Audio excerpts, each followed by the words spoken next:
लोकसभा चुनाव के बीच कांग्रेस का पाकिस्तानी प्रेम एक बार फिर से झलक उठा है। पिछले चुनाव में प्रधानमंत्री मोदी को अपशब्द कहने वाले कांग्रेस नेता मणिशंकर अय्यर ने इस बार देश हित को ही ताक पर रख दिया। मणिशंकर अय्यर ने पाकिस्तान के परमाणु बम से भारत को डरने और उसकी इज्जत करने की बात कही है। उनको ठुकरा दिया और बच्चे जैसे कुट्टी कहते रहे, तो कोई पागल वहां आ जाए वो बम निकाल ले। मणिशंकर के इस बयान से सियासी भूचाल आ गया है। प्रधानमंत्री मोदी ने इस बयान को लेकर कांग्रेस पर करारा प्रहार किया। प्रधानमंत्री मोदी ने कहा कि कांग्रेस डराने की कोशिश कर रही है। प्रधानमंत्री मोदी ने यहां तक कह दिया कि ये मरे पड़े लोग देश का मन मारना चाहते हैं।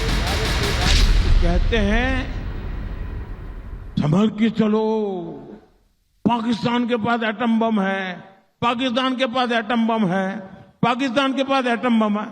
मरे पड़े लोग ये देश के मन को भी मार रहे हैं और कांग्रेस का हमेशा ऐसा ही रवैया है।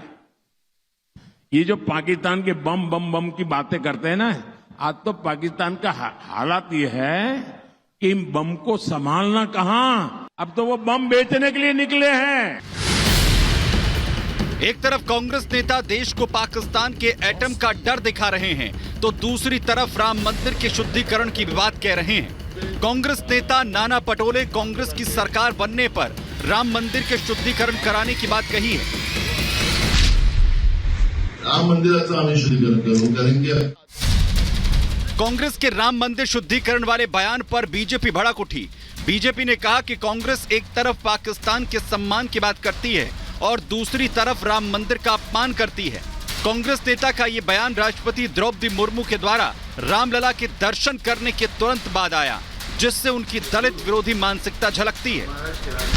मैं कांग्रेस पार्टी और इंडी गठबंधन से पूछना चाहता हूं कि आप इस प्रकार से देश की प्रथम नागरिक और समस्त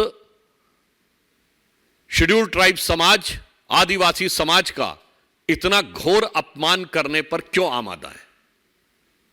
यह सीधा सीधा भारत के एससी और एसटी समाज का घनघोर अपमान है। जो कांग्रेस वाले राम के बारे में जो बार बार सवाल खड़े करते हैं, इससे ऐसा लगता है कि यह राम के वंश की परंपरा से नहीं है, यह रावण की औलाद है। और रावण के अंदर ही राम को लेकर के नफरत होती थी, और ऐसे ही रावण की परंपरा को आगे चलाने वाले ये कांग्रेस के सभी नेता लोग हैं। ऐसे लोगों के इस प्रकार के बयानों की मैं निंदा करता हूं, निषेध करता हूं। लोकसभा चुनाव को लेकर सियासी बयानबाजी तेज हो गई है। इंडी गठबंधन किसी भी हाल में चुनाव जीतना चाहता है और यही वजह है कि इंडी अलायंस की तरफ से लगातार डर, तुष्टीकरण और अपमान वाली सियासत हो रही है। ऐसे में देखने वाली बात यह कि क्या इंडी अलायंस के ऐसे बयानों का असर चुनाव पर पड़ता है। देश की जनता 4 जून को किसे ताज सौंपती है। Bureau report, Republic Bharat. तो सबसे बड़ा सवाल यह कि आखिर क्यों विपक्ष के मुद्दों से देश हित गायब है, पाकिस्तान प्रेम क्यों झलक रहा है, इसी पर बात करेंगे। खास मेहमान हमारे साथ यहां पर जुड़ गए, उनका परिचय सबसे पहले आपके साथ करवा दूं। शाजिया इल्मी बीजेपी स्पोक्स पर्सन हमें यहां पर ज्वाइन कर रही हैं। मैं बहुत स्वागत है आपका। सुमित सोनी जी हमें यहां पर पॉलिटिकल एनालिस्ट के तौर पर ज्वाइन कर रहे हैं। सर आपका स्वागत है। प्रदीप सिंह जी हमारे साथ यहां पर होंगे, पॉलिटिकल एनालिस्ट। दुष्यंत नागर जी हमारे साथ यहां पर मौजूद रहेंगे। अश्विनी मिश्रा जी होंगे और साथ ही संजीव कौशिक जी भी हमारे साथ यहां पर होंगे। मैं शाजिया इल्मी जी आपके पास आऊं, लेकिन सबसे पहले मैं शुरुआत यहां पर दुष्यंत नागर सर आपके साथ कर रहा हूं। और सबसे बड़ी बात यह कि बात बार बार कही जाती है, मैंने आपको बार बार डिबेट में सुना और हमने भी बार बार ये डिबेट की है कि मुद्दे महंगाई, बेरोजगारी होने चाहिए। फिर ये देश हित का जब मसला आता है, ये क्यों बयानों से दरकिनार हो जाता है? उसमें पाकिस्तान प्रेम क्यों झलकता है? क्यों राम मंदिर को लेकर इस तरीके की बयानबाजी की जाती है कि शुद्धिकरण होगा?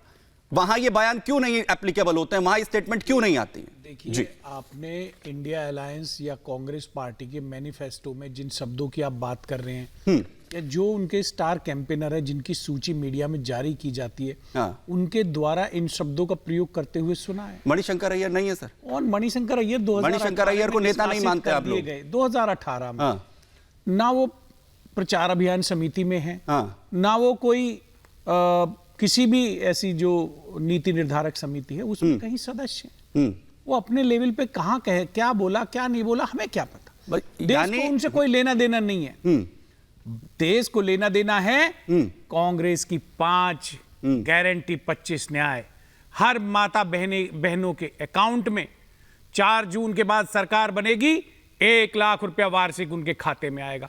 15 अगस्त से पहले 30 लाख सरकारी नौकरियां जो केंद्र सरकार ने रोक के रखी हुई हैं, उनको पूरा भर्ती भरोसा जो स्कीम है उसके तहत सबको नौकरियां दी जाएंगी। यही तो सवाल मैंने पूछा था। यही बात यही साहब, ये मुख्य मुद्दा है। जी, मैंने यही सवाल पूछा था। युवाओं की जरूरत है। दुष्यंत नागर जी हर डिबेट में बैठकर हमारे साथ यही चर्चा करते हैं कि नौकरियों की बात होगी, रोजगार की बात होगी, बेरोजगारी की बात होगी, महंगाई की बात होगी, हमारा कोई बयान इसी पर आएंगे।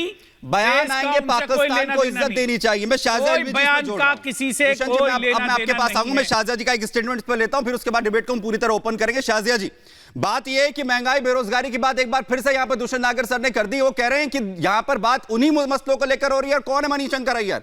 यानी वही जो सैम पित्रोदा वाला हाल है कि जब लगा कि अब गले की हड्डी बन जाएंगे तो हम जानते ही नहीं है कि ये कौन है।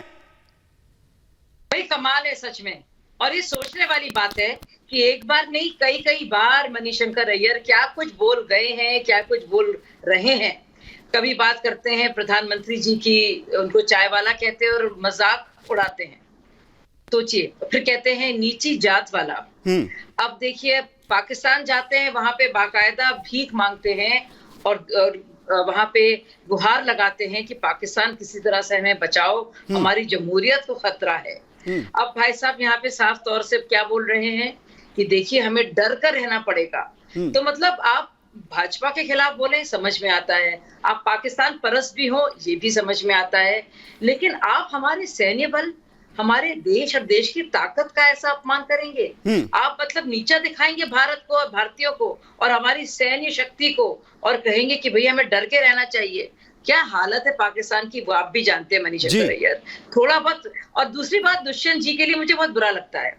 देखिए भले इंसान हैं, रोजाना इनको क्या क्या बर्दाश्त करना पड़ता है, क्या क्या ऐसे उनके नेता हैं और क्या क्या कहलवाते हैं। और अब नई बात जो सुनने में आ रही, जरूरी बात यह है कि जो बात हो रही है ना, खटाखट, ये किस तरह की खटाखट की राजनीति है और किस तरह की खटाखट ये अर्थनीति ये है। जी इसमें समझ में नहीं आ रहा है खटाखट बयान तो बिल्कुल शाहजहा जी, मैं वापस आपके पास लौटूंगा। जो खटाखट बयान आ रहे हैं, ये जो ये खटाखट जो बयान आ रहे हैं, दुष्यंत जी बयान खटाखट जो बयान आ रहे हैं, ये मुसीबत ज्यादा बढ़ गई। वादा किया था, देश से कहा था 100 हमारे जितने भी भारतवर्ष में 100 से अधिक हम स्मार्ट सिटी बनाएंगे, 2 करोड़ लोगों को नौकरियां देंगे।